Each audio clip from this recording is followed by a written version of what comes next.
Okay, good afternoon, Simran, Kushagra, Siddika, Harshit, Gandhi, Arpit, Avik, VP, Sohag, Rakesh.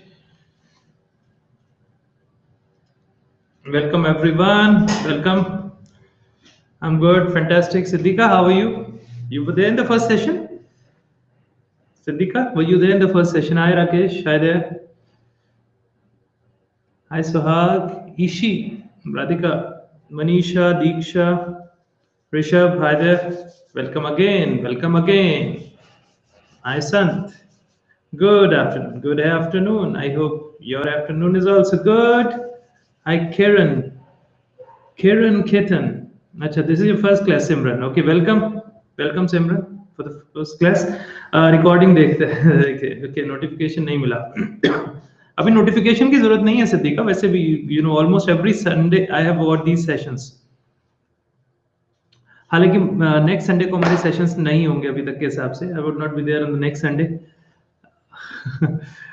Prerna Nahid Siddharth Chiranjeev S K Vineeta hi there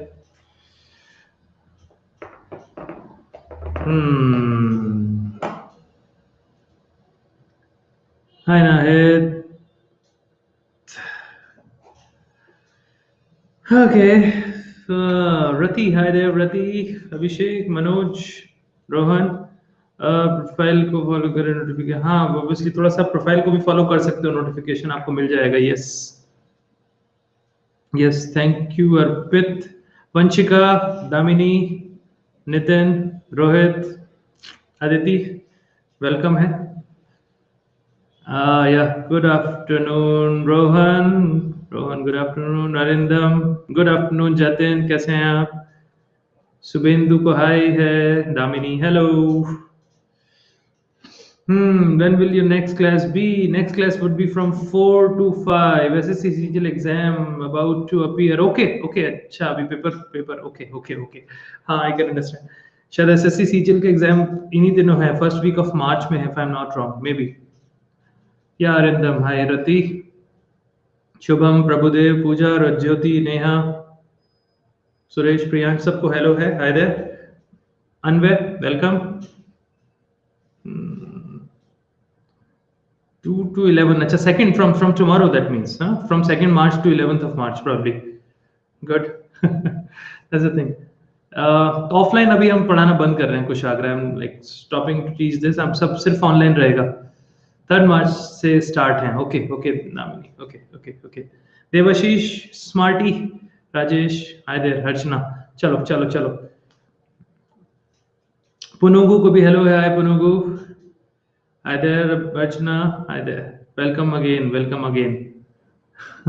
I hope आप जो थोड़ा सा revise करा है, you people have gone through something. कुछ ना कुछ तो पढ़ा होगा 1990 to 1947. Hi there. Okay, दीक्षा ने ऐसा क्यों कहा समझ में नहीं आया. Welcome या thank you. Smarty. ये क्लास कौन से कोर्स के लिए है? पूजा ये यूपीएससी के लिए पढ़ाते हैं मैं. Basically go for these sessions for UPSC. तो कोर्स के लिए नहीं है इट्स लाइक जीएस के लिए है फॉर यूपीएससी उड़ी बाबा नहीं आया भैया I am still waiting for him hi Tarun having my exam on 3rd March okay okay Rohan का भी 3rd को है ओके वॉइस नॉट क्लियर तो please refresh Smarty Suraj please refresh okay let's see Kushagra कोशिश यही होनी चाहिए शुड गेट 100% हो सकता है थोड़ा सा ध्यान देना it is quite possible humanly possible as this हाँ ओके ओके ओके चलो शुरू करते हैं फिर हाँ उड़ी बाबा क्यों नहीं आया डमरू बजा के आई वाज थिंकिंग हमें हमारे ख्याल से वो आएंगे बट लेट्स सी चलो गाइस तो ये वाला सेशन में will be talking from 1919 to 1947 in this session ये पूरा आपका पॉइंट आएगा यहाँ से राहुल को भी हेलो है और उसके बाद जो नेक्स्ट सेशन होगा हाय रवि और उसके बाद जो नेक्स्ट सेशन होगा that will be from 4 to 5 उसमें हम लोग जियोमॉर्फोलॉजी के कुछ एमसीक्यूज डिस्कस करेंगे जियोमॉर्फोलॉजी फ्रॉम 4 to 5 राइट तो शुरू करते हैं अंताक्षरी लेके प्रभु का नाम राइट फ्रॉम 1919 to 1947 ठीक है smarty okay let's start the first question on your screen now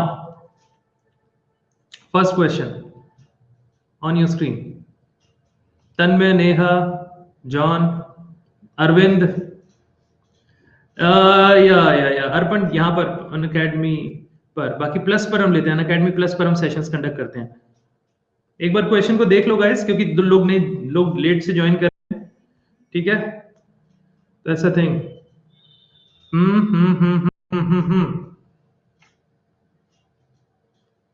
let's see, should I start the poll? चलो पोल स्टार्ट करते हैं गाइस। हाँ, it's time.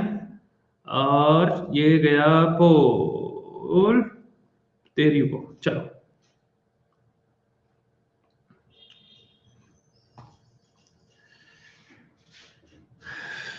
Stephen, Rujit, hi there. Nitya, hi.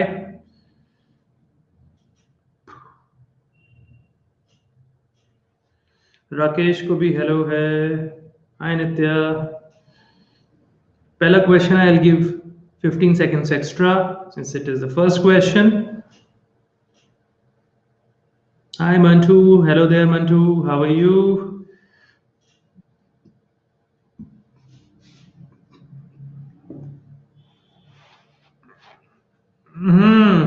सिर्फ weekends को ही session रखते हैं हम यहाँ पर अर्पण।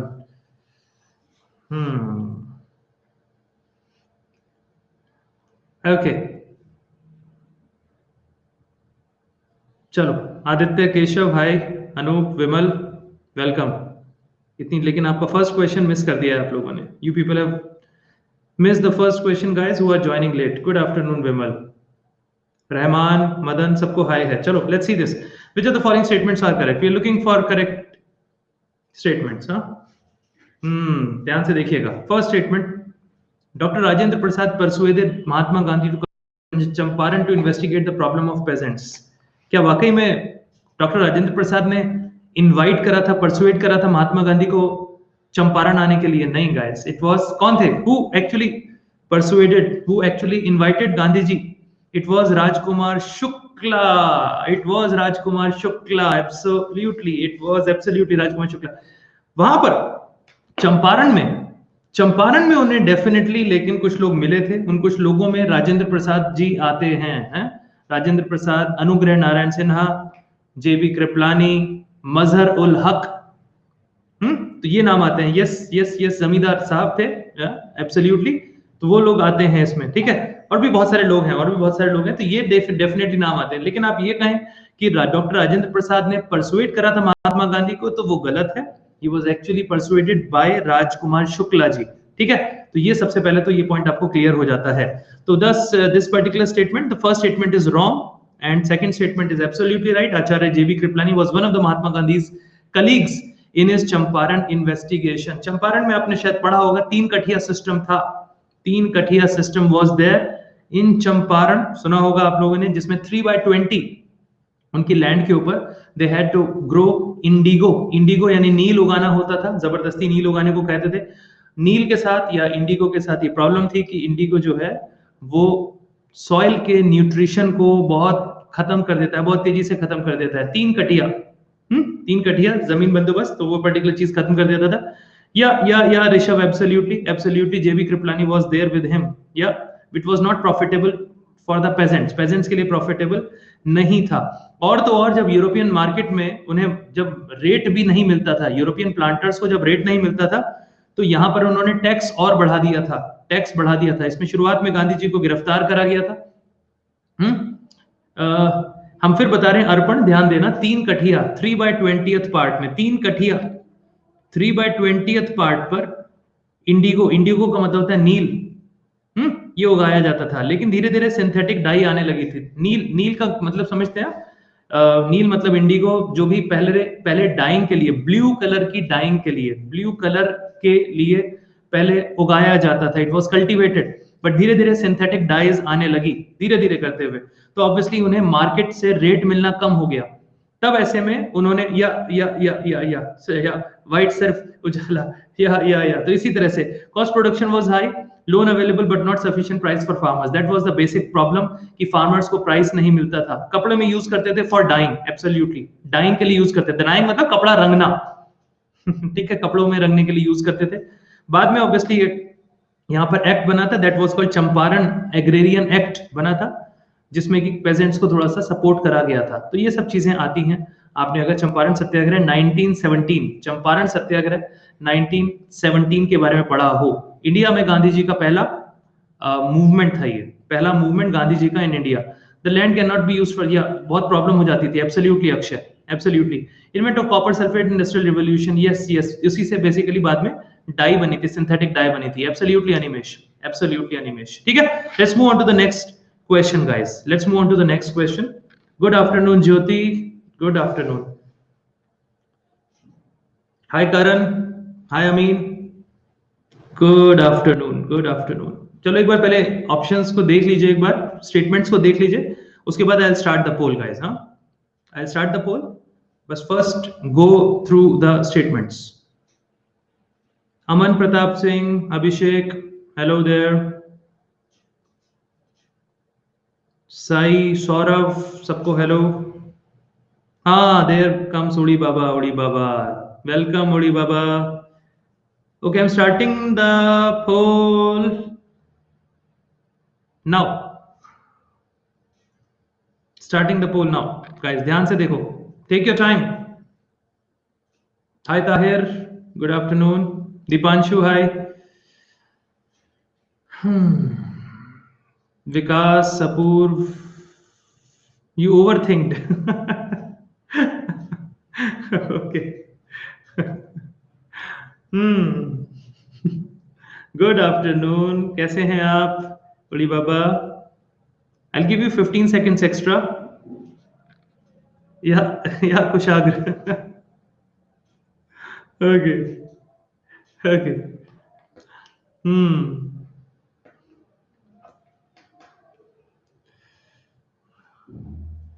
एड मिस हो गया, डबरू बचा के बाबा। ओके, कोई नहीं, आपने एक क्वेश्चन भी मिस कर दिया। एड से कोई फर्क नहीं पड़ता, क्वेश्चन मिस हुआ है उड़ी बाबा, that is the main thing. Okay, options नहीं आ रहे हैं। Okay, let's see. अभी लीडर बोर्ड पोजीशन अगले क्वेश्चन के बाद शेयर करेंगे। Consider the following in context of the Rowlatt Act. Rowlatt Act से रिलेटेड ये क्वेश्चन है गाइस। हाँ, उपल भी आ गए। हाय उपल, थोड़ा लेट आए हैं, राइट? ऐड आया ही नहीं था। हाँ, आज ऐड करने का मौका नहीं लगा। ओके, अभी ध्यान से देखना इसमें क्या पॉइंट है। 1917 में एक सेडिशन कमिटी बनाई गई थी by the British. I repeat, in the year 1917 एक सेडिशन कमिटी बनी थी बाय द ब्रिटिश, और उस कमिटी के हेड जो थे एक ब्रिटिश जज हुआ करते थे, जिनका नाम था sir Sydney Rowlatt. Sir Sydney Rowlatt was the head of that particular sedition committee. तो इस कमिटी की रिपोर्ट के बेसिस पर एक कानून बना था, एक एक्ट आया था, और उस एक्ट का नाम था anarchical and revolutionary crimes act. Anarchical and revolutionary crimes act 1919। क्योंकि उस कमिटी के हेड सिडनी रॉलेट साहब थे, तो इसीलिए इस एक्ट को रॉलेट एक्ट करके बुलाया जाता है। कॉमन लैंग्वेज में this is called Rowlatt Act, लेकिन technically speaking it was not Rowlatt Act, it was anarchical and revolutionary crimes act. ये क्वेश्चन एक बार यूपीएससी ने अपने किसी एग्जाम में पूछा हुआ है कि रॉलेट एक्ट क्या था। Guys, it was not Rowlatt Act, it was anarchical and revolutionary crimes act 1919। अब इसमें क्या था, जैसे आज की डेट में प्रिवेंटिव डिटेंशन एक्ट है ना, शायद आपने सुना होगा। जम्मू कश्मीर में पीएसए है, पूरे इंडिया में एनएसए है, नेशनल सिक्योरिटी एक्ट। तो उसी तरीके से ये एक एक्ट था, it was a preventive detention act. Preventive detention act का मतलब समझते हैं आप? नहीं विमल, ऐसा नहीं है जो आप ये कह रहे हो, ये चीज नहीं है, वो अलग एस्पेक्ट है, अलग एस्पेक्ट है। प्रिवेंटिव डिटेंशन का मतलब ये होता है किसी भी पर्सन को कुछ गलत करने से पहले ही गिरफ्तार कर लेना, that is basically a preventive detention thing. तो इस पर्टिकुलर चीज में जो भी मतलब इस एक्ट ने बेसिकली ब्रिटिश अथॉरिटीज को पावर दे दी थी किसी पर्सन को अरेस्ट करने की, इंप्रिजन करने की, किसी भी ट्रायल के बिना फॉर 2 इयर्स, 2 साल तक, for 2 years, not for 2 months. ठीक है, या जैसे पीएसए ऑफ कश्मीर है, तो उसी तरीके से ये पर्टिकुलर था रॉलेट एक्ट 1919 का रॉलेट एक्ट। या before committing a trial and conviction, या एब्सोल्युटली, जैसे आपने आर्टिकल 22 में प्रिवेंटिव वाला एक्ट पढ़ा होगा, तो प्रिवेंट, ठीक है, या prevention is better than cure के सेंस में। तो इसमें खास बात यही थी कि हेबियस कॉर्पस में आपने शायद या नो वकील नो अपील नो दलील टाइप्स, या तो इसमें यही था फंडा कि हेबियस कॉर्पस की स्पिरिट को खत्म करने वाली बात थी। और हेबियस कॉर्पस का मतलब ये होता है कि जिसको भी गिरफ्तार करा जा रहा है उसे मजिस्ट्रेट के सामने पेश करा जाएगा विद इन 24 आवर्स, है ना, ये सारी चीजें होती हैं, उसे बताया जाएगा कि उसे गिरफ्तार क्यों करा गया है, ये सारे फैक्टर्स होते हैं, ठीक है ना। तो वो पर्टिकुलर एस्पेक्ट सारे के सारे खत्म कर दिए गए थे। Yeah habeas corpus means to have the body, to have the body, तो वो सारे खत्म कर दिए गए थे अधिकार। तो उसी से रिलेटेड ये क्वेश्चन है, राइट। तो इसमें देखते हैं, the Rowlatt act was passed in March 1919 even though every single Indian member of the central legislative council opposed it. बिल्कुल सही बात है, इंडियंस ने ऑब्वियसली सबने अपोज करा था, ठीक है। Second one, Rowlatt Act authorise the British government to imprison any person without trial and conviction in a court of law. Yes absolutely, 2 साल तक, 2 इयर्स तक गिरफ्तार करके रखा जा सकता था पॉलिटिकल प्रिजनर्स को। ये पॉलिटिकल प्रिजनर्स के हिसाब से बेसिकली लाया गया था। Third one, Rowlatt Act authorise the British government to suspend the right of habeas corpus. अभी हमने आपसे बताया हेबियस कॉर्पस के राइट को सस्पेंड करता है, जो कि सिविल लिबर्टीज की फाउंडेशन के तौर पे देखा जा सकता है। ये बिल्कुल सही बात है। ओनली इंडियन वर्ड अप्लाई नहीं होता रवि, उसमें ये था कि जो भी पॉलिटिकल जिनके ऊपर भी शक था उनके ऊपर Rowlatt Act could have been used, ठीक है, सबके ऊपर यूज करा जा सकता था without trial and conviction. Court में जाने की जरूरत नहीं है, बिना किसी कोर्ट में जाए इस चीज को कर सकते थे। और यस वंशिका, एब्सोल्युटली वंशिका, गांधी जी का पहला जो कंट्री वाइड एजुटेशन था वो अगेंस्ट द रॉलेट एक्ट ही आया था। इसमें शायद आपको पता होगा रॉलेट एक्ट के अगेंस्ट में पूरे इंडिया में एक हड़ताल रखी गई थी 6 अप्रैल 1919 में प्रेजेंट ही नहीं किया था। रॉलेट एक्ट को असेंबली में प्रेजेंट ही नहीं किया था, ऑब्वियसली बाद में प्रेजेंट हुआ था। अगर वो एक्ट बना है तो प्रैक्टिकली वो असेंबली में प्रेजेंट किया होगा। विमल ध्यान से सुनना बात को, ऐसा हो नहीं सकता, ठीक है। वो एक अलग बात है कि जो ब्रिटिशर्स चाहते थे वो अपने हिसाब से करा लेते थे। सोचना बात को, अगर एक्ट है, बिल और एक्ट में यही फर्क होता है विमल। बिल अगर होगा तो ऑब्वियसली वो भी असेंबली से पास नहीं होता, एक्ट अगर है तो that means it must have been passed by the assembly, ठीक है। या और दिल्ली में स्वामी श्रद्धानंद ने लीड करा था। और ये जो हम डेट आप बता रहे थे, ये जो हड़ताल की डेट थी, दिस वाज 6 अप्रैल, हाँ 6 अप्रैल 1919। इस 6 अप्रैल की हड़ताल वाली डेट को गांधी जी ने बाद में यूज भी करा था। इस गांधी जी को इस डेट को बाद में यूज भी करा था गांधी जी ने, जब सिविल डिसोबीडियंस मूवमेंट शुरू करा था गांधी जी ने ना, सॉल्ट सत्याग्रह, तो आपने नाम सुना होगा शायद। तो उसमें जो यूज करा गया था वो यहीं से शुरू करा गया था 6 अप्रैल 1930 से। फिर गांधी जी ने सिविल डिसोबीडियंस मूवमेंट स्टार्ट करा था। दांडी मार्च में 6 अप्रैल 1930 को ही गांधी जी ने उठाया था नमक और वो सीडीएम यानी कि सिविल डिसोबीडियंस मूवमेंट स्टार्ट करा था, शायद सबको पता होगा। तो ये तीनों के तीनों स्टेटमेंट्स बिल्कुल ठीक हैं। Let's move on to the next question guys. Dheeraj refresh कर लो अगर थोड़ा सा इशू। सविनय अवज्ञा आंदोलन, या सविनय अवज्ञा, एब्सोल्युटली रवि, या सिविल डिसोबीडियंस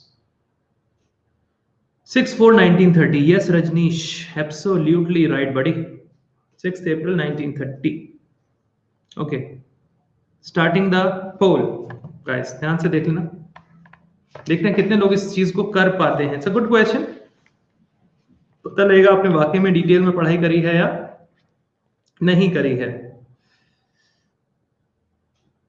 दिव्या, शाहिना, मेघा, संजय, तान्या, सबको हेलो है। अगर इस क्वेश्चन को आप लोग सही कर रहे हो, this is fantastic. This is not an easy question, frankly speaking, not an easy question.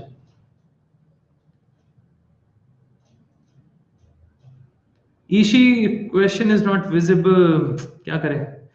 Late me share the leader board position एक बार। लीडर बोर्ड पोजीशन चलो अगली बार में शेयर करेंगे, कोई बात नहीं, कोई बात नहीं। Let's see which of the following is या are incorrect। now first thing first, incorrect statements हमें आइडेंटिफाई करने हैं, ठीक है। Is the first thing, incorrect statements identify करने हैं। वर्धा स्कीम ऑफ एजुकेशन से रिलेटेड ये क्वेश्चन है, ठीक है गाइस, ध्यान से सुनना। This is about the Wardha scheme of education. Now Wardha scheme of education अगर आप देखोगे तो ये आई थी 1937 में, ठीक है। Yes Prerna, absolutely, this was there in 1937। Gandhi ji ने अपना एक आर्टिकल लिखा था हरिजन में, हरिजन उनका न्यूज़पेपर था, उसमें गांधी जी ने एक अपना आर्टिकल लिखा था, ये बात है 1937 की। उस आर्टिकल के बेसिस पर एक कॉन्फ्रेंस हुई थी वर्धा में, all India national education conference, जिसे गांधी जी ने ही लीड करा था, गांधी जी उसके प्रेसिडेंट थे। तो उसमें कुछ रेजोल्यूशंस पास हुए थे, उसी को ही basically Wardha scheme of education बोला जाता है। क्या क्या था इसमें खास बात? ये बेसिकली, जैसे आपको पता है ना, आज के डेट में राइट टू एजुकेशन में आपको शायद पता होगा 6 to 14 ईयर्स तक एजुकेशन दी जाती है।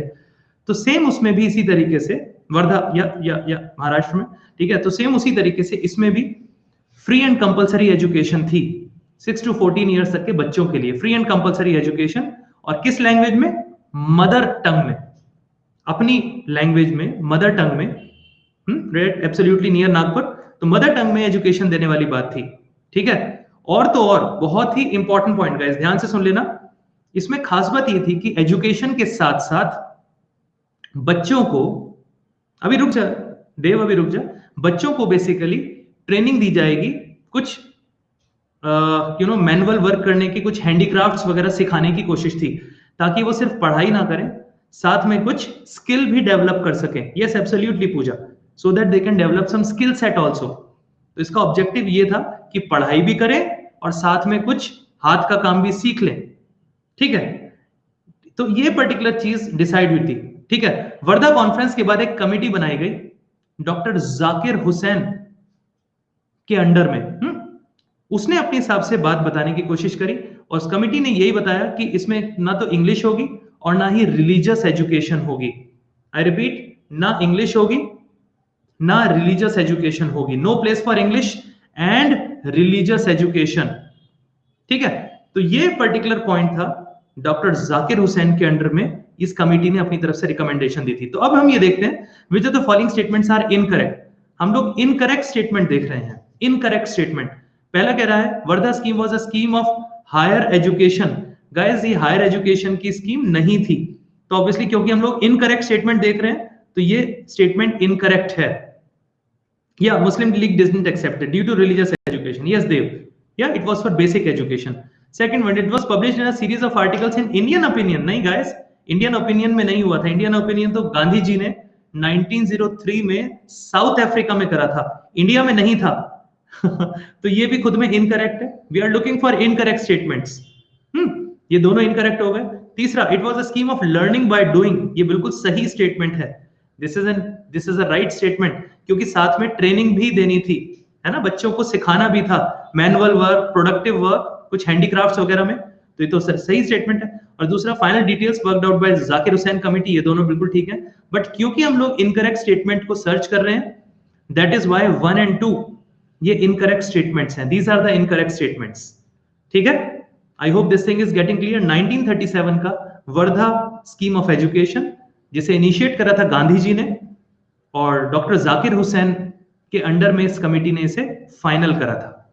Let's move on to the next part. One more sir please, one more मतलब समझ में नहीं आया। Chitra, couldn't get your question.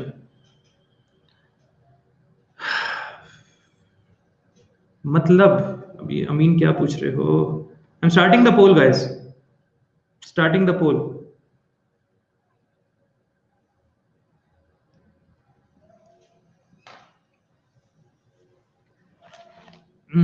Okay, Chitra. Okay, giving you some more time. Take it easy, guys.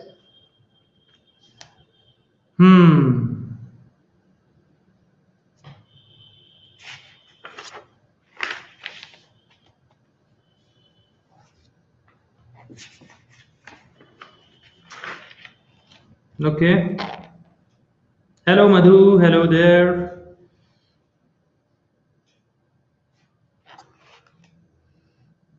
Sarvodaya से मतलब क्या है आपका? मतलब यहाँ क्वेश्चन में अभी नहीं है। रवि रुक जा, अभी रवि। एजिटेशन का मतलब होता है आंदोलन किसी भी लेवल पर। पूजा, एजिटेशन मीन्स आंदोलन। एक बार हम शेयर कर देते हैं आपसे leader board position. Aditi, Arpit, Divya and Arvind ये लीड कर रहे हैं आज पूरे दिन, ऑलमोस्ट ये लोग लीड कर रहे हैं। गांधी भाई थोड़ा सा पीछे रह गए, अर्पण, अमीन, पूजा, सिद्धार्थ एंड राहुल। एक एक क्वेश्चन आप लोगों का गलत हुआ है। Hi Manoj, hi there. Okay, let's see. After returning from South Africa, what did Gandhi ji involve himself with during the first year in India? सबसे पहले तो आपको शायद पता होगा, जब गांधी जी इंडिया आए थे, कौन सी डेट को आए थे? कौन सी डेट को आए थे आपको पता है ना? 9 जनवरी 1915, या 9 जनवरी 1915 को गांधी जी इंडिया आते हैं, राइट राइट। तो उनके पॉलिटिकल गुरु, उनके, या एनआरआई डे, एब्सोल्युटली, उनके पॉलिटिकल गुरु थे जी के गोखले। तो गोखले साहब उनसे कहते हैं कि इंडिया जो है साउथ अफ्रीका से अलग है, आप पहले इंडिया को पहचानो, इंडिया को समझो। तो उन्होंने उनसे कहा था कि आप अपना मुंह बंद रखें और अपने कान खुले रखें, so that you can learn about India. समझ रहे बात को? तो उन्होंने बोला था कि just shut your mouth and keep your ears open so that you can learn about India. जानो लोगों से, go about India, you know, tour India, just go and visit people, लोगों से मिलो जा जाके जगह जगह पर। तो ये वाली बात इंडिया में शुरू में 1 साल गांधी जी ने करी थी। हाय मोनिका, गुड आफ्टरनून। ठीक है, तो ये वाला पॉइंट बिल्कुल ठीक है। टूरिंग इंडिया फर्स्ट टाइम में उन्होंने जल्दी से नहीं करा था, या unity in diversity, because India used to be very different at the time from South Africa. उन्होंने कहा पहले इंडिया को जानो, उसके बाद you should do something on your own. Directing the home rule movement, नहीं गाइस, होम रूल मूवमेंट का गांधी जी से दूर दूर तक कोई लिंक नहीं था। It's a very easy question actually. Home rule movement तो ऑब्वियसली एनी बेसेंट और बीजी तिलक का मूवमेंट था। It had got nothing to do with Gandhi ji. आपने ध्यान दिया होगा, इसमें गांधी जी का दूर दूर तक कोई लिंक नहीं था। तीसरा कह रहे हैं ऑर्गेनाइजिंग लोकल एजिटेशंस। एक बात बताएं, शुरू में 1 साल, the question is in the first year Gandhi ji ने पहला एजिटेशन 1917 में करा था, चंपारण वाला। Champaran was there in 1917। First year पूछा है, पहले साल में। आप समझ रहे हैं बात को? इन the first year, question asks about first year, यानी 1915 से लेकर के 1916 में क्या करा था। ठीक है, तो हो नहीं सकता। चंपारण 1917 था, अहमदाबाद मिल स्ट्राइक, खेड़ा सत्याग्रह ये 1918 थे, राइट? तो ये नहीं हो सकता। ठीक है, तो ये भी ऑब्वियसली कट गया। अब बचता है हमारे सामने सेटिंग अप ऑफ अहमदाबाद आश्रम। यस, ऑब्वियसली आपको शायद पता हो, अहमदाबाद में जो आश्रम है, ओरिजिनली इस आश्रम का नाम किसी को पता है guys? What was the original name of Sabarmati आश्रम? I repeat my question. What was the, yeah. Arvind is good. Arvind, Pooja, this is good. सत्याग्रह आश्रम, एब्सोल्युटली सत्याग्रह आश्रम। इस आश्रम को गांधी जी ने मई 1915 में स्टार्ट कर लिया था, मई 1915 में। ठीक है, वहां पर उनके एक फ्रेंड हुआ करते थे जिनका नाम था जीवनलाल देसाई। तो जीवनलाल देसाई के बंगलों में ये स्टार्ट हो गया था। Yeah absolutely Rahul, absolutely. ठीक है, तो 1915 में स्टार्ट कर लिया था मई में। लेकिन फिर गांधी जी की इच्छा थी कि मैं जो हूं वहां पर कुछ खेती कर सकूं, कुछ एनिमल हस्बेंड्री कर सकूं, सो दैट इज व्हाई ये शिफ्ट हुआ था फिर ये। और फाइनली जो साबरमती आश्रम स्टार्ट हुआ था वो 1917 में, जून 1917 में साबरमती आश्रम बना था। आई रिपीट, ध्यान से सुन लेना गाइस, शुरू में बनाया गया था सत्याग्रह आश्रम, जो कि एक बंगला हुआ करता था गांधी जी के दोस्त का, उनके एडवोकेट फ्रेंड हुआ करते थे जीवनलाल देसाई, सत्याग्रह आश्रम। और जून 1917 में वो शिफ्ट होता है साबरमती के पास, जिसे साबरमती आश्रम के नाम से जानते हैं, जून 1917 में। तो गाइस ये वाली बात ध्यान रखना, क्योंकि अभी डोनाल्ड ट्रंप ने उस पूरे एरिया में विजिट करा था, तो ये वैसे भी इंपॉर्टेंट हो जाता है कंटेम्प्रेरी एस्पेक्ट के हिसाब से। तो ये दोनों चीजें बिल्कुल ठीक है। इन द फर्स्ट ईयर उन्होंने इस काम को करा था। दैट इज व्हाई 1 और 4 जहां पर भी ऑप्शन में आ रहे हैं, ये राइट आंसर इसका हो जाएगा। या चरखा भी चलाया था, यस। ओके, शुभम खंडारे को हाय है, हाय शुभम। राइट गाइस, चलो let's move on to the next question. Next question, yeah guys, Suhas को, अजय को, सब लोगों को हेलो है, whoever is joining late. Dipanshu, one more Dipanshu has joined. Hi Dipanshu. Bhakti, hi Bhakti. Hi there Ankit.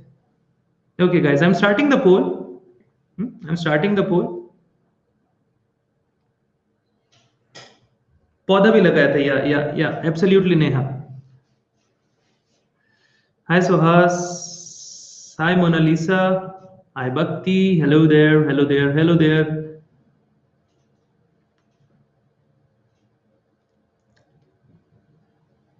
हाँ, पौधा लेकिन दिल्ली में लगाया था, या राजघाट पे आई थिंक है, राजघाट पे। हाँ कीर्ति, हाय कीर्ति।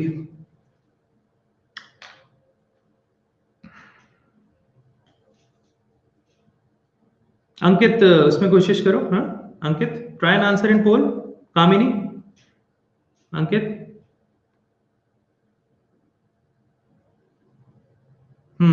चलो कोई बात नहीं, कोई बात नहीं, चलो Shubham, easy question, yeah it's an easy question. Leader board position एक बार जल्दी से शेयर कर देते हैं। Aditya, Divya, Arpit and Arvind. Leading followed closely by Gandhi, Arpan, Pooja, Amin, Rahul and Siddharth. Let's see which of the following were the main objectives of the खिलाफत मूवमेंट। खिलाफत मूवमेंट आपको शायद पता हो, खिलाफत मूवमेंट आया था after the ending of first world war. First world war के बाद हुआ था, आपको शायद पता होगा। ऑटोमन एम्पायर हार गया था, ऑटोमन एम्पायर हार गया था, तो वहां के टर्की के जो हेड होते थे उन्हें खलीफा या कैलिफ माना जाता था। सुल्तान ऑफ टर्की कैलिफ माना जाता था, खलीफा माना जाता था, या तो शायद आपने इस तरह की चीजें सुनी होंगी, पढ़ी होंगी। अली ब्रदर्स ने स्टार्ट करा था। अली ब्रदर्स का मतलब क्या है? मौलाना मोहम्मद अली जौहर। आई रिपीट, मौलाना मोहम्मद अली जौहर और शौकत अली। तो उन्होंने इसे लीड करा था, जिसमें से मौलाना मोहम्मद अली जौहर का एक वीकली न्यूज़पेपर था जिसका नाम था कॉमरेड, और उनका एक डेली न्यूज़पेपर था जिसका नाम था हमदर्द। मौलाना मोहम्मद अली जौहर एंड शौकत अली, इन्होंने इस पर्टिकुलर चीज को स्टार्ट करा था, और भी कुछ लोग जुड़े हुए थे उनके साथ। इसमें मौलाना अबुल कलाम आजाद, अजमल खान, हजरत मोहानी, ये सब लोग थे। मौलाना मोहम्मद अली जौहर एंड शौकत अली, अली ब्रदर्स के नाम से इन्हें जाना जाता है, राइट गाइस? तो उन्होंने इसे स्टार्ट करा था।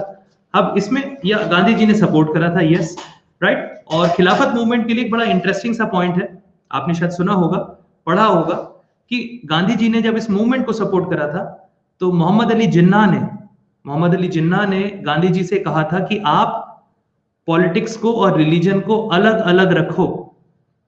गांधी जी ने अपनी तरफ से कहा था कि ये जो अपॉर्चुनिटी है हिंदूज और मुस्लिम्स को यूनाइट करने की, ये इतनी गोल्डन अपॉर्चुनिटी शायद अगले 100 ईयर्स तक भी ना आए। ठीक है, आई रिपीट, गांधी जी ने कहा था कि ऐसी अपॉर्चुनिटी हिंदूज और मुस्लिम्स को जोड़ने की, यूनाइट करने की, अगले हो सकता है 100 ईयर्स तक भी ना आए। लेकिन इसमें मोहम्मद अली जिन्ना साहब ने कहा था कि आप ये दोनों को मिक्स ना करो, वो दोनों गलत हो सकते हैं, ये कॉकटेल जो है खतरनाक हो सकता है, राइट? तो इस पर्टिकुलर चीज में गांधी जी ने खिलाफत कमेटी को लीड भी करा था। तो ये सारी चीजें आती हैं, शायद आपको पता होगा, राइट? या एब्सोल्युटली नेहा, एब्सोल्युटली नेहा। तो देखते हैं इसमें, अब स्टेटमेंट्स देखते हैं। To raise anti British feeling among Muslims in India. Yes guys, बिल्कुल सही बात है। खिलाफत मूवमेंट का या ऑपोज बाय सावरकर, यस, इसका बेसिक ऑब्जेक्टिव यही था, to raise anti British feelings. Yes, this was one of the objectives. हालांकि बेसिक ऑब्जेक्टिव फोर्थ ऑप्शन में लिखा है, अगर आप फोर्थ स्टेटमेंट में पढ़ोगे तो this is the basic objective, to save the Ottoman empire and preserve the Khilafat. Basically खिलाफत में समझ में आना की वाली बात है।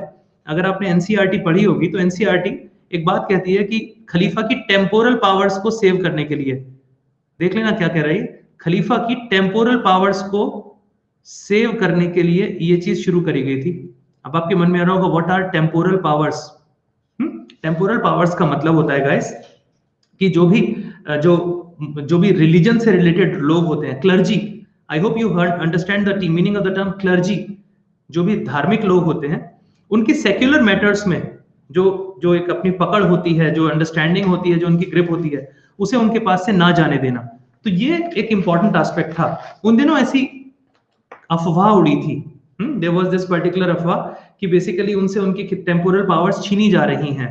हालांकि हिस्टोरियंस कहते हैं ये सिर्फ और सिर्फ एक र्यूमर थी, it was just a rumour, it was just a rumour, right, yeah right, like Dalai Lama, yes Dheeraj.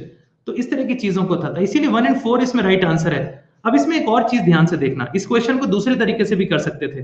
To reform the Muslim society, खिलाफत का ऑब्जेक्टिव मुस्लिम सोसाइटी में रिफॉर्म से रिलेटेड था ही नहीं।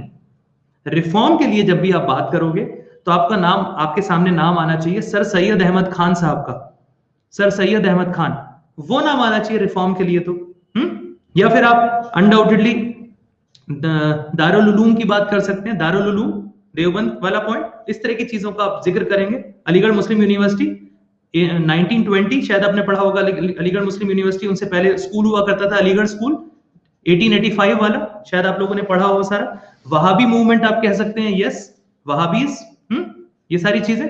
तो point to be noted is खिलाफत movement का ऑब्जेक्टिव रिफॉर्म करना नहीं था। आई रिपीट, बिल्कुल भी नहीं था। खिलाफत, खिलाफ, against, Divya, Khilafat means against, right, against, या मोहम्मदन एंग्लो ओरिएंटल कॉलेज, या ठीक है। Then to demand separate electorate, preserve the separate electorate की डिमांड इसमें नहीं करी गई थी। तो that is why 1 and 4 is the right answer of this question. ये तो इसलिए किया था क्योंकि गांधी जी को पता था कि वो बाद में उनके काम आ सकते हैं। यस अंकित, डेफिनेटली हिंदू मुस्लिम यूनिटी का बहुत इंपॉर्टेंट रोल रहा था उस टाइम में। ये मेनली टर्की से रिलेटेड था, या इट वाज रिलेटेड टर्की, क्योंकि होता यह था कि सुल्तान ऑफ टर्की को ही बेसिकली खलीफा या कैलिफ बोला जाता था। ठीक है, यस। चलो let's move on to the next question. Amin को क्या समझ में नहीं आया? अमीन को क्या समझ में नहीं आया? Yes yes Neha, you are absolutely right. ठीक है, ओके, एनएस मतलब शायद नथिंग सर होगा, if I am not wrong. Okay, 6th question on your screen now and with poll, with this poll.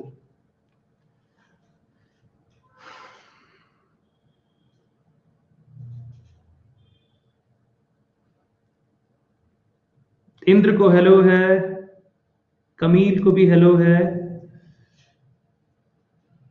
Giving you 15 seconds extra. ध्यान से करना guys, वैसे you people are very fast, which is not good.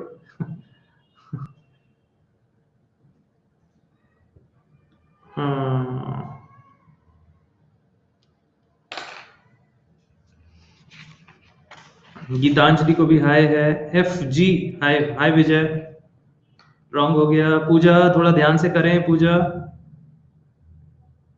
खिलाफत अभी भी बताया था,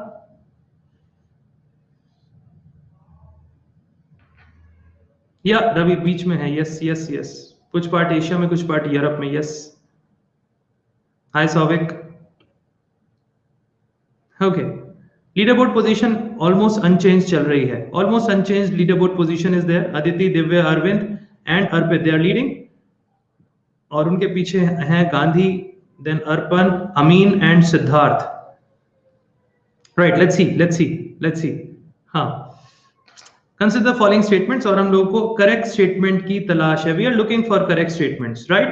4 statements are giving, we are looking for correct statement out of these given 4 statements. From these given 4 statements, non cooperation movement led to, non cooperation movement शायद आपको पता हो, non cooperation movement started from August 1st, August 1st 1920 Gandhi ji ने इसे start कर दिया था, गांधी जी ने इसे स्टार्ट करा था। ये डेट इसलिए इंपॉर्टेंट है बिकॉज इसी दिन एब्सोल्युटली अरविंद इसी डेट को डेथ ऑफ बीजी तिलक हुई थी। बीजी तिलक, बाल गंगाधर तिलक की डेथ इसी दिन हुई थी। ऑफिशियल या फॉर्मल लॉन्चिंग जो थी वो इसकी ये थी, हालांकि उसके बाद सब आगे पीछे हो गया था।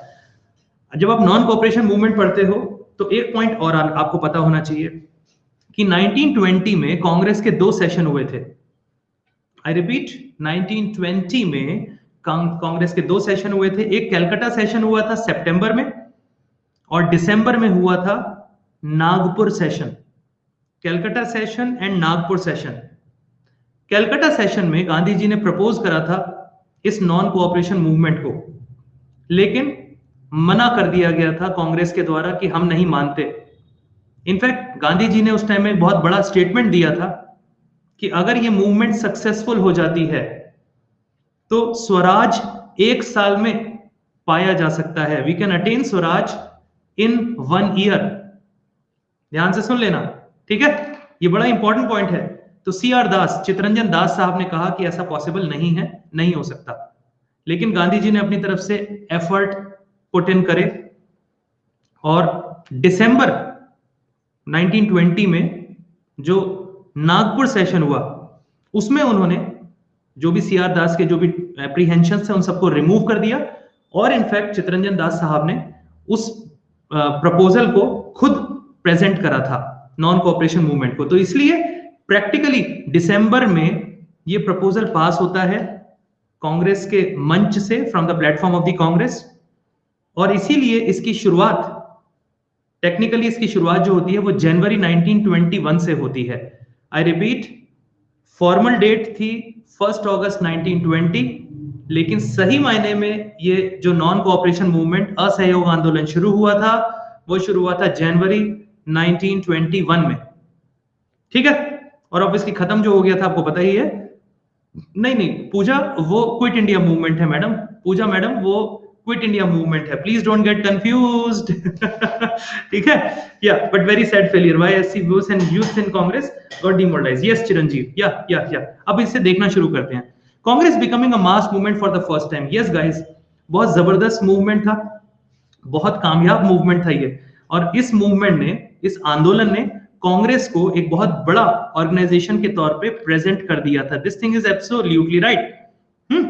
जिस हिसाब से इस नॉन कोऑपरेशन मूवमेंट में हिंदू मुस्लिम यूनिटी दिखाई दी थी, long serving president of INC till now. क्या कह रहे हो आप रवि, हम समझ में नहीं आ रहा आपका ये point, I couldn't get your point, please आप इसे इलेबोरेट करो रवि। ठीक है, इसमें हिंदू मुस्लिम यूनिटी जबरदस्त थी। Non cooperation movement was a very important movement, क्योंकि इस टाइम में अभी हमारा फर्स्ट सेशन में हमने बताया भी था कि 1916 से लेकर के 1922 तक कांग्रेस और मुस्लिम लीग आपस में बिल्कुल पास पास थे, साथ साथ थे, उन्होंने साथ साथ इस चीज को करा था। तो नॉन कोऑपरेशन मूवमेंट के साथ बड़ा इंपॉर्टेंट है कि मुस्लिम्स और हिंदूज ने साथ मिलकर इस मूवमेंट को आगे बढ़ाया था। तो फर्स्ट सेकंड तो बिल्कुल ठीक है। थर्ड देखते हैं, removal of fear of the British might from the minds of the people. Yes guys, पहली बार लोगों के मन में ब्रिटिशर्स के प्रति जो डर था वो कम हुआ था। This thing is absolutely right. British का डर खत्म हुआ था, आपको शायद पता होगा।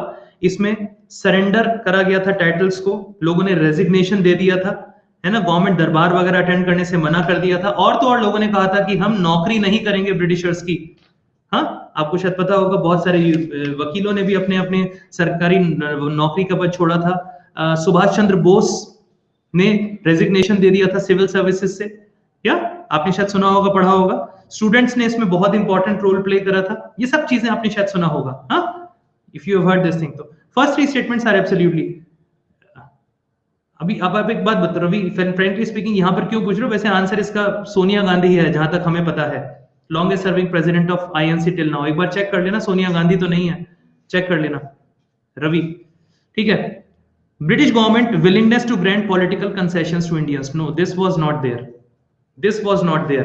कोई political concession नहीं देने वाले थे। Guys, आप मत भूलो कि political concession दे चुके थे। Government of India Act 1919 में, Government of India Act 1919 में practically जो political concessions देनी थी वो दे चुके थे, दोबारा से थोड़ी देने वाले थे कुछ।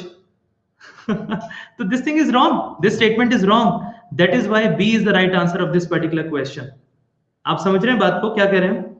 आप अगर चेक करना 1919 में, और हमने फर्स्ट सेशन में बताया था, जिन लोगों ने फर्स्ट सेशन अटेंड करा था, हमने एक बात बोली थी ऑगस्ट डिक्लेरेशन के बारे में। If you remember, we talked about August declaration, 17 अगस्त वाला। तो दैट्स व्हाई इसका आंसर जो है वो बॉय है। B is the answer. Yes Vishakha, yes Vishakha. ठीक है, आप चाहो तो इन सब चीजों को पढ़ना। Sir could you please share the class PDF in the WhatsApp group. Okay Amin करते हैं हम इस चीज को, ठीक है, डन अमीन, ठीक है, done Amin. Right, let's move on to the next question guys.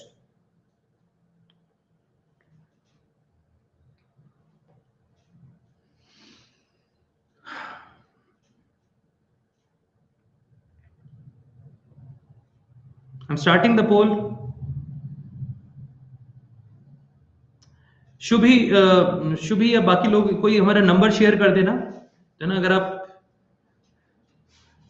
Guys anybody, अगर आपको दो चीजें हैं, अगर आप टेलीग्राम पे आना चाहते हैं टेलीग्राम पे, व्हाट्सएप में आना चाहते हैं व्हाट्सएप पे, आप लोग ज्वाइन कर सकते हो, किसी भी ग्रुप को आप ज्वाइन कर लो। टेलीग्राम लिंक ऊपर दिया हुआ है हमने, Diwakar.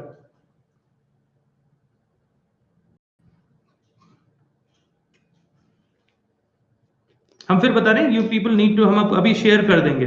Guys anybody can share the WhatsApp number, my WhatsApp number.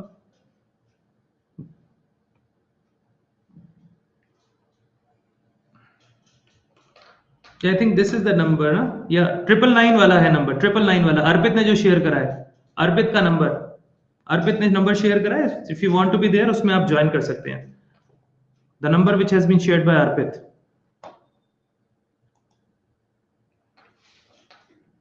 हम फिर बता रहे हैं गाइस, आपको मैसेज भेजना पड़ेगा। जैसे दिव्या कह रहे हैं, तो Divya you need to send a message, hi there I am Divya Jyoti Bora, please add me in the WhatsApp group. This way, you need to send a message. You need to send a message. इस तरीके से add नहीं कर पाएंगे हम, ठीक है? Dheeraj and others, send a message on that number which is shared by अर्पित। ठीक है, चलो लेट्स सी, एक बार हम शेयर कर देते हैं leader board position guys. I am gonna share the leader board position with you. Still 100% का स्कोर आ रहा है अदिति, दिव्या, अरविंद एंड अर्पित का। ओके, और closely followed by Gandhi, Arpan, Amin and Siddharth. ठीक है, राइट, ध्यान ध्यान ध्यान। With reference to Simon Commissions recommendations, which one of the following statements is correct? Now Simon Commission recommendation, guys ध्यान से समझ लो बात को। साइमन कमीशन की रिकमेंडेशंस में क्या था? ठीक है, एक मिनट, हम एक छोटी सी बात करें गाइस, प्लीज अपने नंबर्स आप शेयर मत करो। I request you not to share your numbers over here. I repeat, जो ऊपर शेयर करा गया है नंबर 999 वाला, या अमीन ने जो शेयर करा है नंबर, आप इस नंबर पर अपनी रिक्वेस्ट भेज दीजिएगा। Please make me join, please add me in the group करके आप सिर्फ भेज दीजिए। Please don't share your numbers over here, सिर्फ आप इस पे अपनी रिक्वेस्ट भेज दीजिए। I will add you in the group, I will add you in the group. ऐसे आप प्लीज अपना नंबर शेयर ना करें। Thank you guys. या ठीक है। First thing first, with reference to Simon Commissions recommendations. Now guys, Simon commission के recommendations को ध्यान से सुनना, it's a very interesting point. आपको अभी बताया था हम लोगों ने, गवर्नमेंट ऑफ इंडिया एक्ट 1919 में जो आया था, उसमें ये कहा गया था कि 10 इयर्स बाद, 10 साल बाद इसे रिव्यू करा जाएगा, इसे रिव्यू करा जाएगा। ठीक है, बहुत इंपॉर्टेंट एस्पेक्ट है, इसके रिव्यू करा जाएगा इन 1929, 10 साल के बाद इसे रिव्यू करा जाएगा। अब हुआ क्या गाइस, कि वहां पर ब्रिटेन में कंजर्वेटिव पार्टी की गवर्नमेंट हुआ करती थी। तो कंजर्वेटिव पार्टी ने, वहां पे चुनाव आ रहे थे, तो इलेक्शन से पहले ही उन्हें लगा कि हम चुनाव हार गए, कुछ आगे पीछे हो गया। तो what they did, they simply did one thing, उन्होंने उसे प्रीपोन कर दिया, यानी कि 1929 की जगह पर 1927 में ही एक कमीशन बना दिया गया। इस कमीशन में 7 मेंबर्स थे, इस कमीशन में 7 मेंबर्स थे, जो कि ब्रिटेन की तीनों बड़ी पार्टियों से लिए गए थे, लेबर पार्टी, कंजर्वेटिव पार्टी और लिबरल पार्टी। और इस कमेटी के हेड थे जॉन साइमन, और जॉन साइमन जो थे वो लिबरल पार्टी के थे। ठीक है, अब ध्यान से सुन लेना। रवि, वो क्लेमेंट एटली बहुत टाइम बाद आए थे रवि। अभी ध्यान से सुनो, प्रॉब्लम ये थी कि इन 7 के 7 मेंबर्स में एक भी इंडियन नहीं था। There was not a single Indian in the whole commission.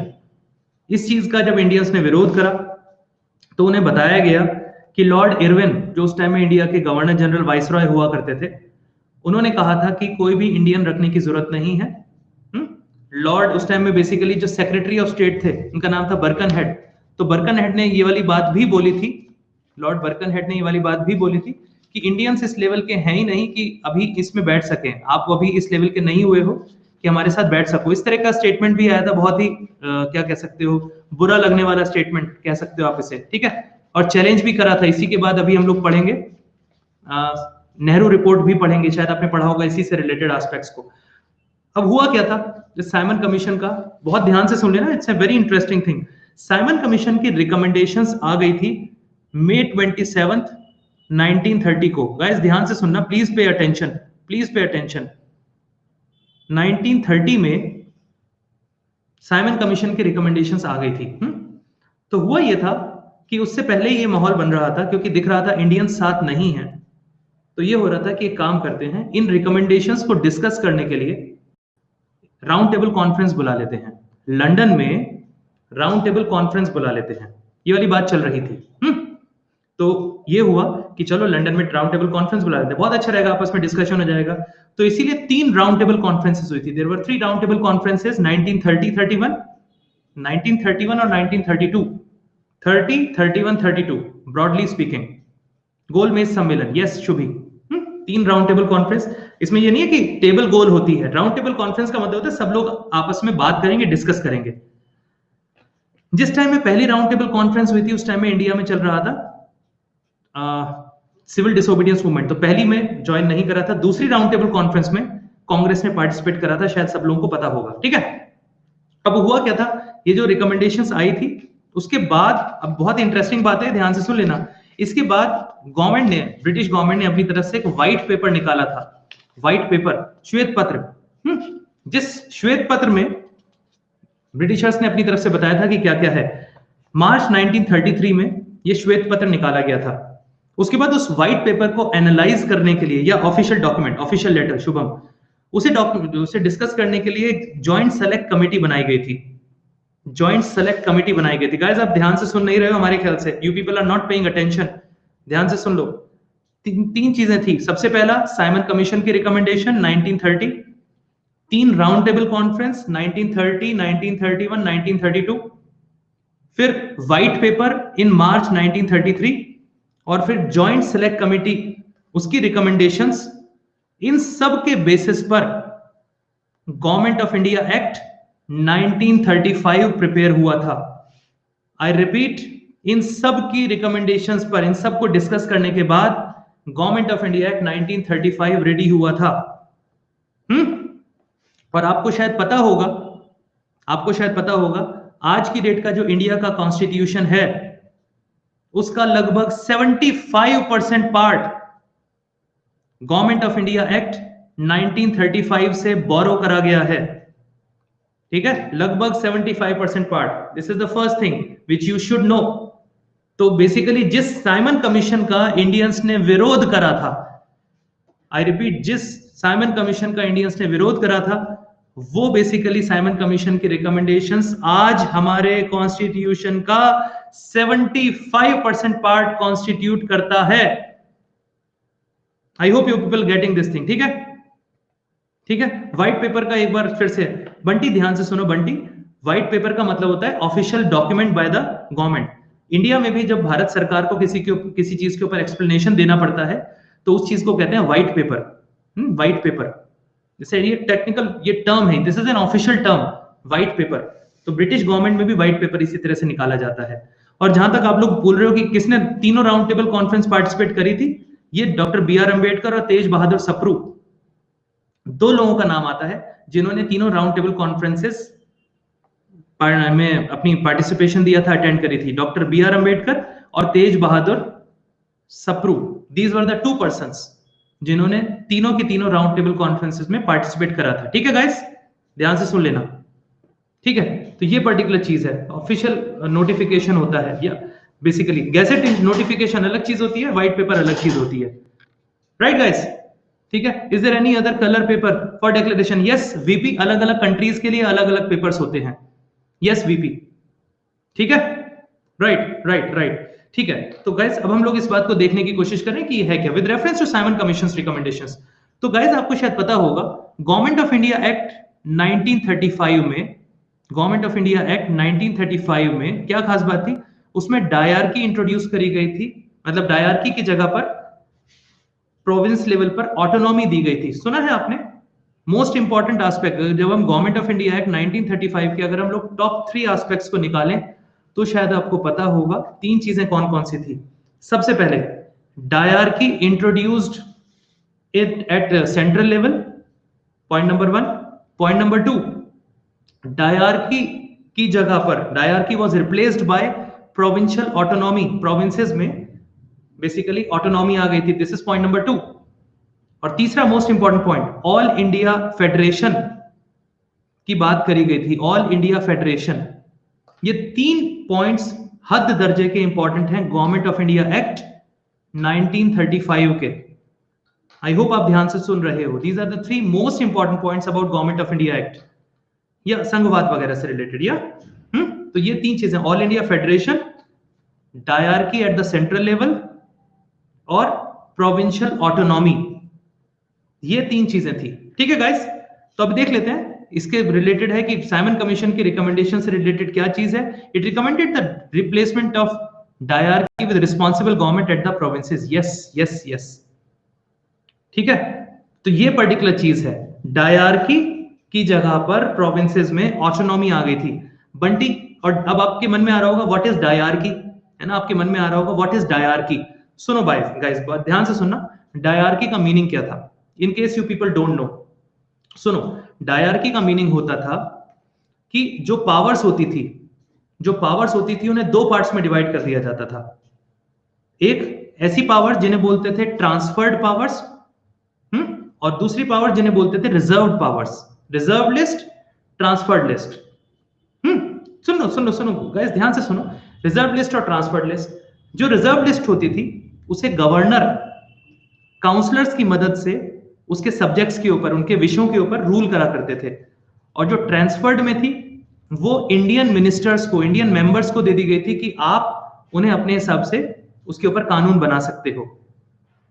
ठीक है, तो ये खास बात थी। यस शुभी, हाथी के दांत जैसी। तो ये था डायरकी का मीनिंग। नहीं, नेहा आप गलत बोल रहे हो, नेहा आप गलत बोल रहे हो, सेंट्रल और स्टेट गवर्नमेंट की तरह से नहीं, ना ना ना ना ना, ठीक है। अभी डायरकी नहीं है, अभी there is no dyarchy. Less important work was assigned to the Indians, that was the thing, less important work. Yes, Vimal ने जो लिखा है वो बिल्कुल ठीक लिखा है, ठीक है।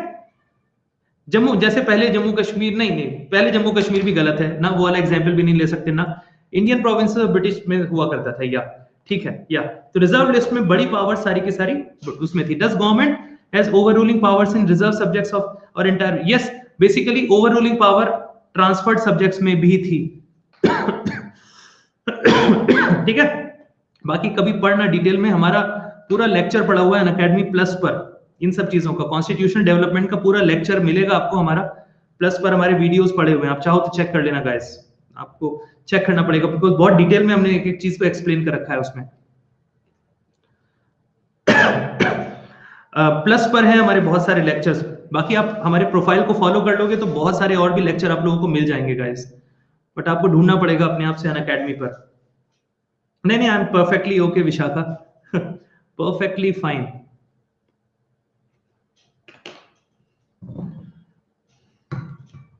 ओके गाइस, आराम से करना इस क्वेश्चन को, take your time.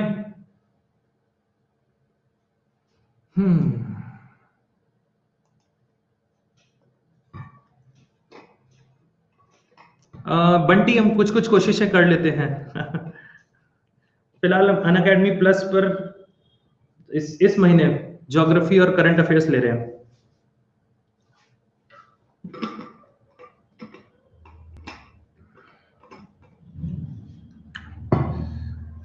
Okay,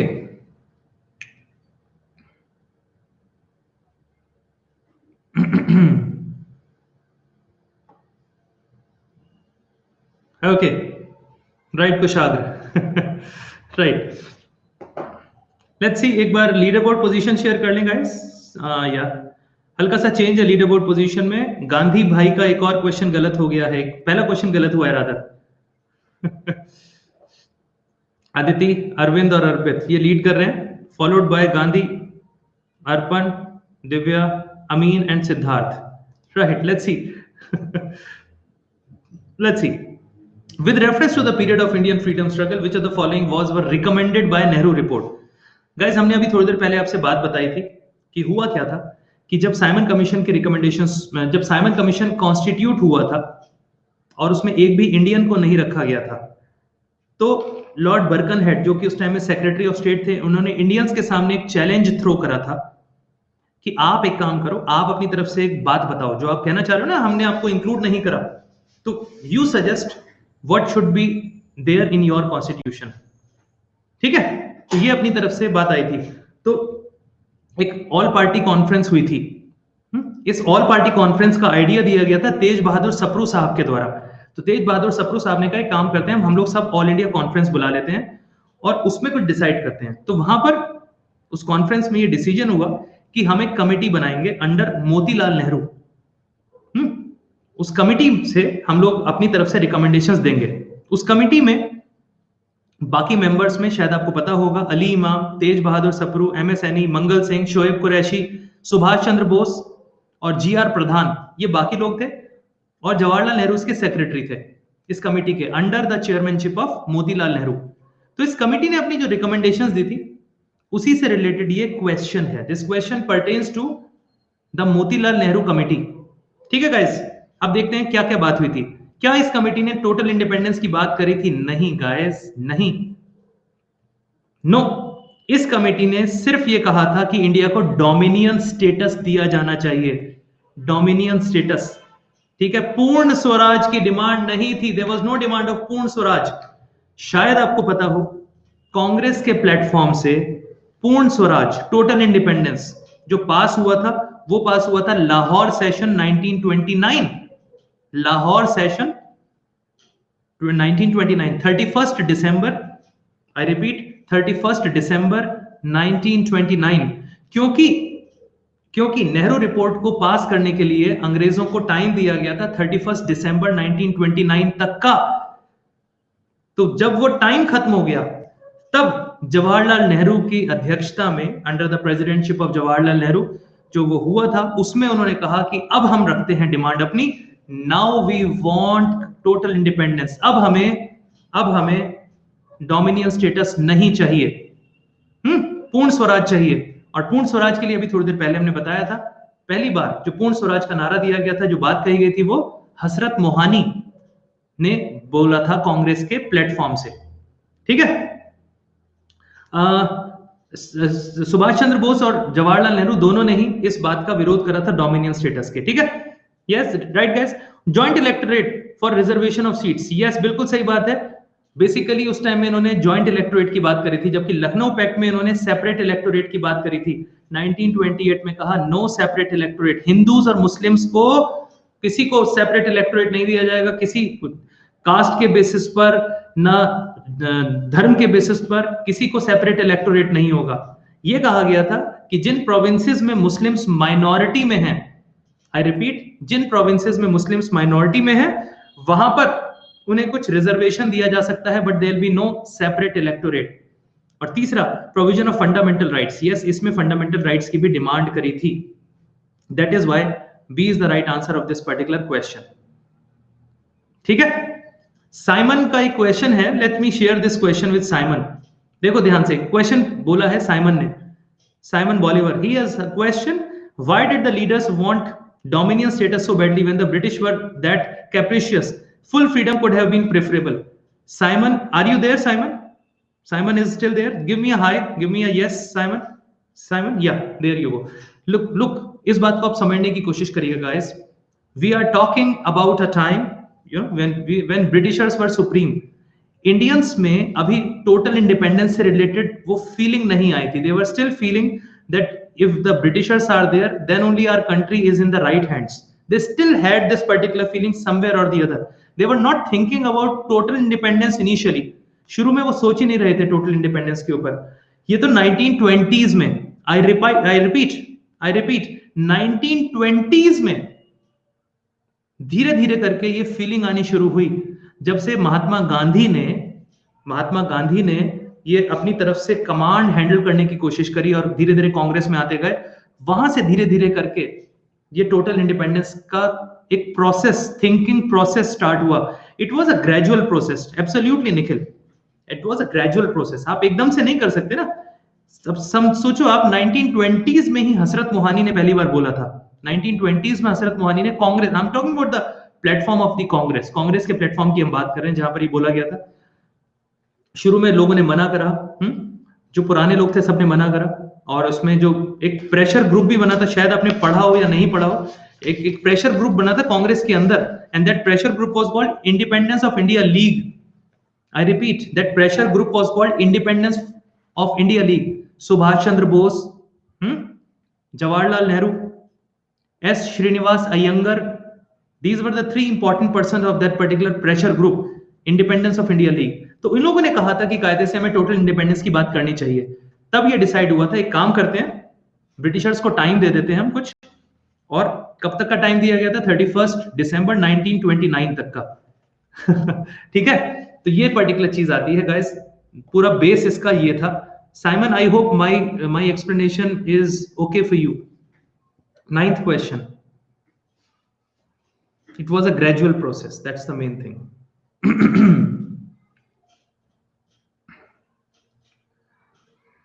Okay guys, I'm starting the poll. There goes the poll. Take your time, full throttle, 1 minute is being given to you. पूरा 1 मिनट दिया जा रहा है guys.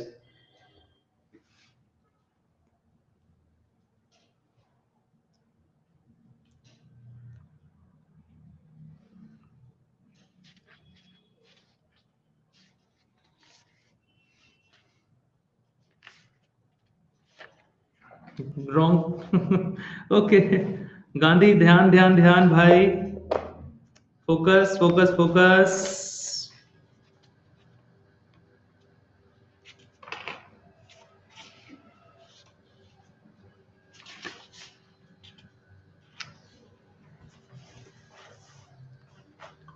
ओके,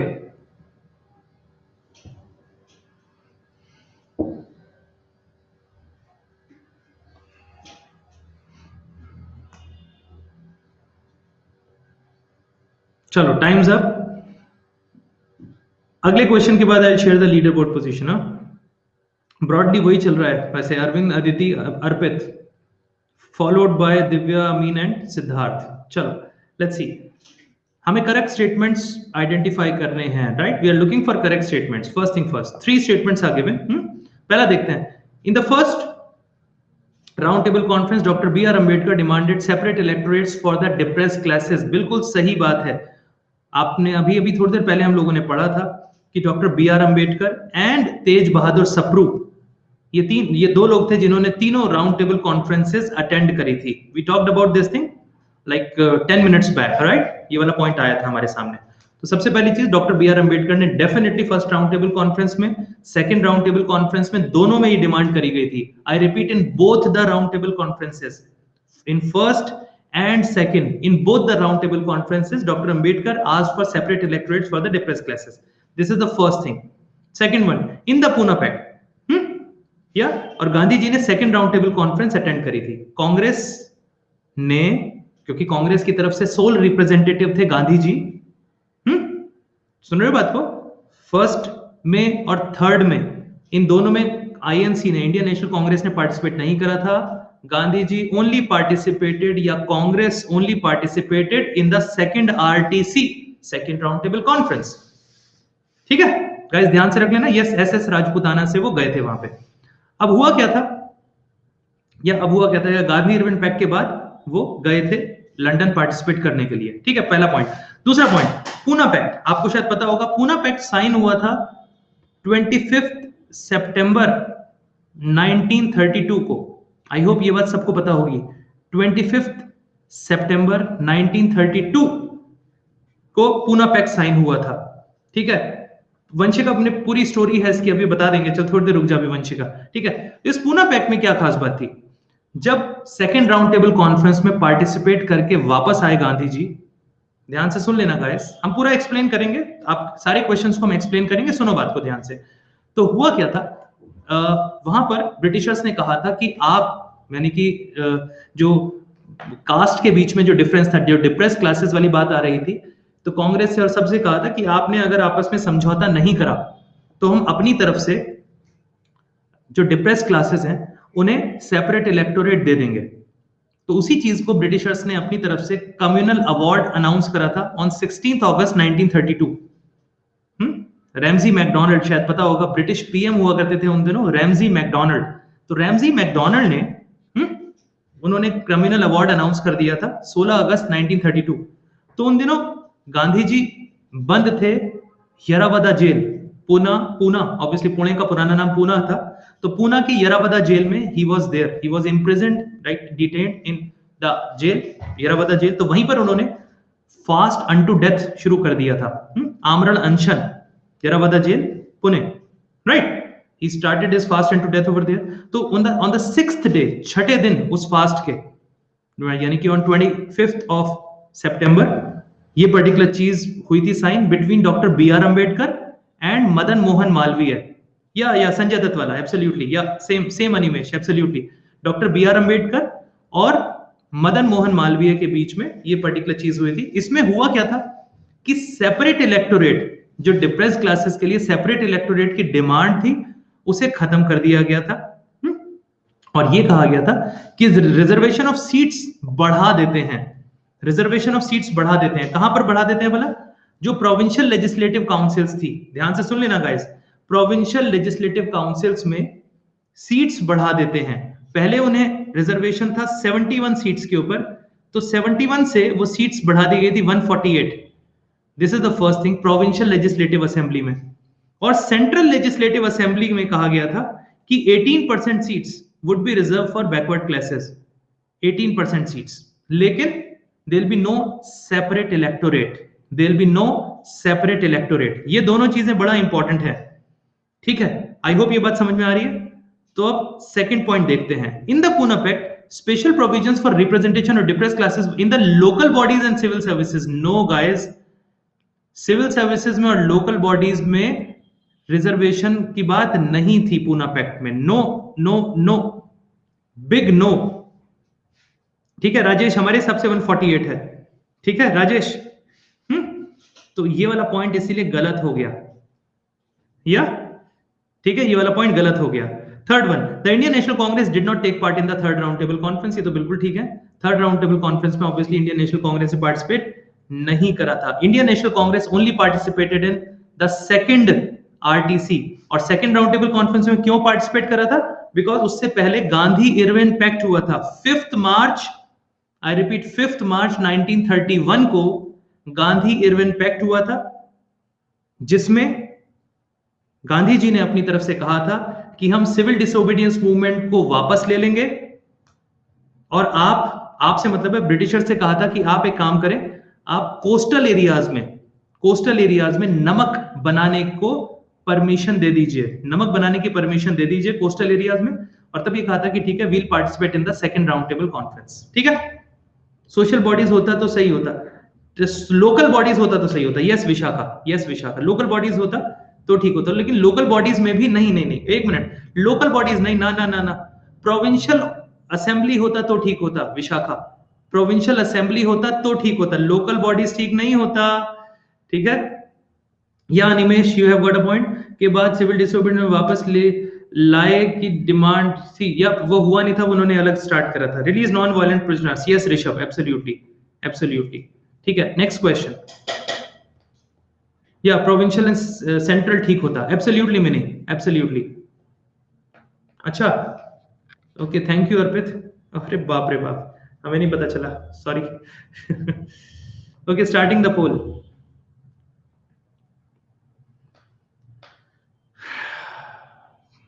गुड आफ्टरनून बिंदु।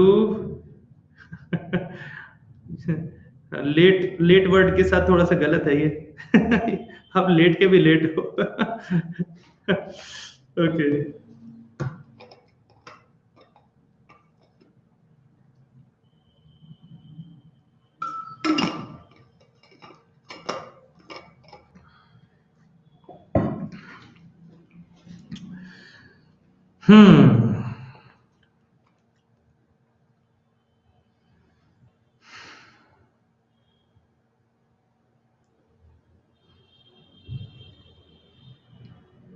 जिन लोगों ने भी 30 सेकंड से ऊपर का टाइम लिया है उन लोगों को थैंक यू है, बहुत अच्छा। जिन लोगों ने 30 सेकंड से कम टाइम लिया है, they are not going good. यहां ठीक हो जाना कोई फर्क नहीं पड़ता हमें, approach is the most important thing. Local bodies level पर होता था बहुत सारे, क्या बताएं। Aditi, Arvind and Arpit, they are leading, followed by Divya, Amin and Siddharth, और बाकी लोग थोड़े से पीछे रह गए हैं गाइस। थोड़ा सा ध्यान दो गाइस। हाँ, which of the following statements is या are correct? We are looking for correct statements. Let's see. एक सेकंड में कौन जवाब देता है? Yeah, that's my point, Neha. The discussions in the third round table conference eventually led to the passing of Government of India Act 1935. ये बिल्कुल सही बात है, ऑब्वियसली आपको बताया था हमने। तीनों राउंड टेबल कॉन्फ्रेंस हुई थी। तीनों राउंड टेबल कॉन्फ्रेंस हुई थी, उसके बाद व्हाइट पेपर आया था मार्च 1933 में, उसके बाद ज्वाइंट सेलेक्ट कमेटी की रिकमेंडेशन हुई थी। ठीक है, तो इन सब के बाद ही पूरा आपका गवर्नमेंट ऑफ इंडिया 1935 आया था। तो डिस्कशन जो भी हुई थी उन सब की वजह से ये सब आया था, ये हमने पॉइंट पहले बताया है। I have already discussed all these things. दूसरा point, government of India 1935 provided for the establishment of all India federation. ये भी अभी थोड़ी देर पहले डिस्कस हुआ था। we actually discussed this particular thing also abhi thodi der pehle hi, just 10 minutes back we discussed this thing. There are total 12 MCQs. ठीक है, that is why C is the right answer of this particular question. We discussed this thing. ये दोनों चीजें we just discussed. Guys, जो लोग late आए हैं, I cannot help it, but we discussed this thing. Sir ऐसा कभी मौका आया कांग्रेस और Britishers agreed without any pressure? Later stage में तो नहीं आया था कोई ऐसा मौका, लेटर स्टेज में तो ऐसा नहीं आया था कोई मौका चिरंजीव। बाकी minor instances can be there. You said India didn't attend, India didn't attend नहीं Rohit, Indian National Congress didn't attend. Rohit मेरे भाई, इंडिया नहीं, Indian National Congress, Indian National Congress didn't attend the first and the third one. India word कहना गलत है, Indian National Congress. ठीक है Rohit, I hope बात को सुन रहे हो, राइट? तो both the statements are absolutely right. Congress attend करे ना करे फर्क नहीं पड़ता था भाई, उस टाइम में, उस टाइम में फर्क नहीं पड़ता था, दैट्स व्हाई। ठीक है, let's move on to the next question guys. जिन लोगों ने लेट ज्वाइन करा है वो जाके प्लीज आप चाहो तो इसका रिकॉर्डिंग देख लेना। या बिंदु, आप लेट हो, we already discuss this thing, we already discuss this thing. Bindu, okay, I'm starting the poll guys, huh? Take your time, पूरा 1 मिनट दे रहे हैं। Got 1 minute, you got 1 minute, take your time.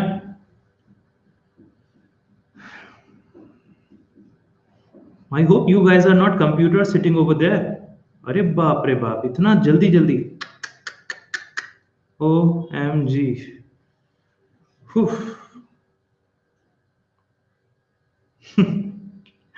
Okay Rahul.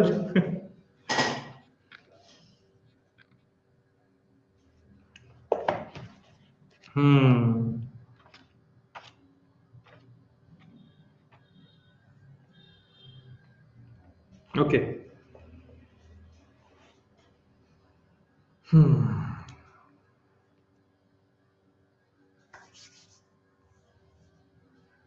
Okay, चलो time's up guys, let's see, let's see. We are looking for correct statements. First thing first, we are looking for correct statements, right? सबसे पहला तो point ये है, we are looking for correct स्टेटमेंट्स। Let's see, Lahore session, INC, Purna Swaraj, we discuss this thing. अभी थोड़ी देर पहले we discuss this thing, this was easy frankly speaking. Karachi session 1931 pass the resolution of the fundamental rights. Yes guys, आपको बता दें 1931 में Karachi session हुआ था under, who was the president of Karachi session guys? Who was the president of Karachi session 1931? Huh? Anybody? Sardar Vallabhbhai Patel. Good one guys, good one. ठीक है, first thing first, Sardar Vallabh भाई पटेल के अंडर में कराची सेशन हुआ था 1931 में। इस सेशन में 2-3 प्रपोजल्स पास हुए थे। पहला मुद्दा, जो गांधी इरविन पैक्ट हुआ था उसे रेटिफाई करा था, it ratified the Gandhi Irwin pact, उसे अप्रूव करा था। ठीक है, दूसरी चीज फंडामेंटल राइट्स के रेजोल्यूशन को पास करा था, और तीसरी चीज उन्होंने एक रेजोल्यूशन और पास करा था रिगार्डिंग नेशनल इकोनॉमिक प्रोग्राम। ये 3 चीजें आती हैं Karachi session 1931। I repeat, it ratified the Gandhi Irwin pact, और गांधी इरविन पैक्ट हमने आपको डेट बताई थी अभी थोड़ी देर पहले, 5 मार्च 1931 को। दूसरी चीज, रेजोल्यूशन पास हुआ था फंडामेंटल राइट्स का, और तीसरी चीज रेजोल्यूशन पास हुआ था नेशनल इकोनॉमिक प्रोग्राम का। तो this was there, yeah Rahul, absolutely. So this was there in Gandhi Irwin Pact, this was there in Karachi session 1931. तो guys बिल्कुल सही बात है, second statement is also right. तीसरे नंबर पे कह रहा है, the Congress session of Lucknow in 1936 was held under the presidentship of Subhash Chandra Bose.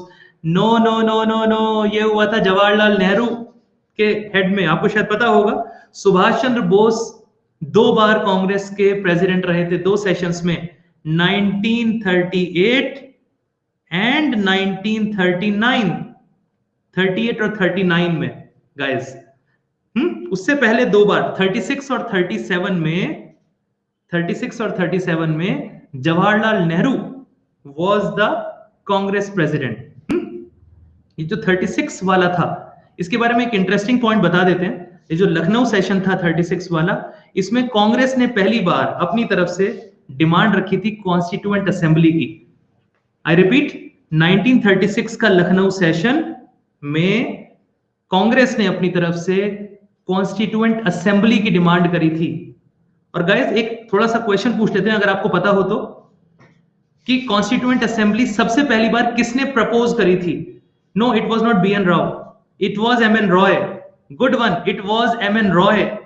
Good guys, good. It was MN Roy who actually proposed कि इंडिया में एक constituent assembly बननी चाहिए। तो उस प्रपोजल को बेसिकली 1936 के इस लखनऊ सेशन में अपनी तरफ से कांग्रेस ने डिमांड में रखा था। ठीक है, गुड गोइंग। तो third statement is wrong. Fourth देख लेता ना, in the August 1942 resolution Congress party do और डाई। ऑब्वियसली डू और डाई, बेसिकली अगस्त का मतलब है क्विट इंडिया मूवमेंट, अगस्त की क्रांति, अगस्त रेवोल्यूशन आपको पता ही है। तो 1, 2 and 4 is the right answer of this particular question. ठीक है guys, I hope it is all getting clear to you. Last question of this session, last question of this session. I am starting the poll, take your time, जल्दबाजी नहीं करना। Giving you 1 minute, total 1 minute, easy easy।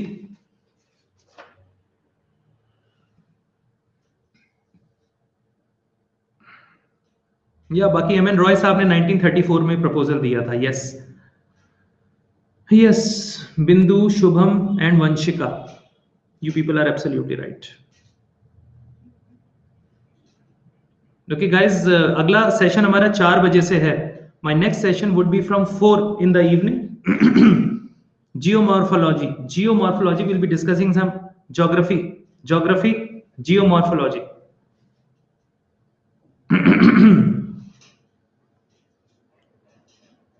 MCQs, yes, special classes में हम MCQs ही conduct कर रहे हैं। बाकी YouTube वगैरह पे हमने कुछ सेशंस लिए थे अभी पिछले हफ्ते, आप चेक कर लेना अनअकैडमी YouTube पर। अनअकैडमी YouTube पर वो सेशंस थे हमारे, आप चेक कर लेना अनअकैडमी YouTube पर। ज्योग्राफी के कुछ सेशंस आपको मिल जाएंगे पढ़ना हो तो। ओके गाइस, हम शेयर कर लेते हैं leader board position. Aditi, hats off. Aditi, you are fantastic, शानदार। Arvind, same to you. Arpit, same to you, बहुत बढ़िया। अदिति, अरविंद एंड अर्पित, बहुत बढ़िया तीनों लोग, शानदार। They are closely followed by Divya, Amin and Siddharth, और पीछे रह गए, थोड़े से पीछे रह गए गांधी भाई। बाकी अर्पण, ऋषभ, चिरंजीव थोड़ी सी और मेहनत करेगा। आई होप आप 4 बजे की क्लास में और अच्छा करोगे। Let's see, which one among the following was not a proposal? We are looking for an incorrect statement related to cabinet mission plan। आपको पता होगा कैबिनेट मिशन आया था 1946 में। I hope you know this thing, right? या साहब सही, या थैंक यू अर्पित। सुनो बात को ध्यान से, इस 1946 के इस पर्टिकुलर कैबिनेट मिशन के साथ खास बात क्या थी? शायद आपने सुना होगा, इसमें 3 लोग थे, इस कैबिनेट मिशन प्लान में 3 लोग थे। Lord Pethick Lawrence who was the chairman, Sir Stafford Cripps और AB अलेक्जेंडर, इसमें 3 लोग थे। इस कमीशन ने 16 मई 1946 को अपनी रिकमेंडेशंस दी थी। 16 मई 1946। और खास बात यह है, इसमें कॉन्स्टिट्यूएंट असेंबली बनाने की बात को एक्सेप्ट करा गया था। Right, very important thing. इन्होंने सेपरेट पाकिस्तान की डिमांड को रिजेक्ट करा था, और कॉन्स्टिट्यूएंट असेंबली की बनाने की बात को एक्सेप्ट करा था। सो बिग थिंग, बहुत बढ़िया क्वेश्चन है, it's a very good question. हम लोग देख रहे हैं नॉट अ प्रपोजल, देख लेते हैं इसमें से क्या क्या सही निकालने हैं हमें। The constituent assembly was to be constituted in the democratic principle of population strength. शायद आपको पता हो, इसमें फॉर्मूला रखा गया था 1 to a million। 1 to a million, 1 to a million का फॉर्मूला था। मिलियन मतलब होता है 10 लाख। हर 10 लाख आबादी पर, at every 10 lakh persons there should be a representative, one representative representing 10 lakh people। तो ये पॉपुलेशन के स्ट्रेंथ पर था, ठीक है। This is the first thing. Provision for an Indian union of provinces and states, yes, जो भी princely states थी और 11 प्रोविंसेस थे, उन सबको मिला के ये इंडिया बनना था, ठीक है। Third one, all the members of the constituent assembly were to be Indians, yes, सारे के सारे मेंबर्स इंडियंस होने थे, कोई भी विदेशी नहीं था, know British in this particular constituent assembly. ये गलत होना चाहिए फोर्थ, नहीं तो क्वेश्चन गलत हो जाएगा।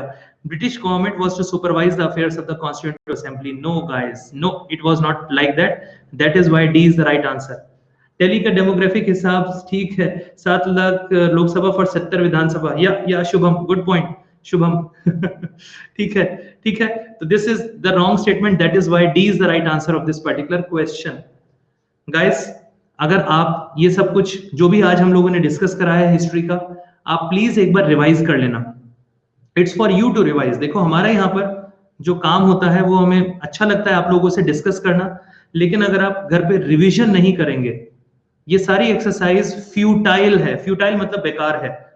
This exercise would be useful for you if you are revising everything, तो प्लीज रिवाइज। अभी बहुत कम टाइम रह गया है, we are in March now.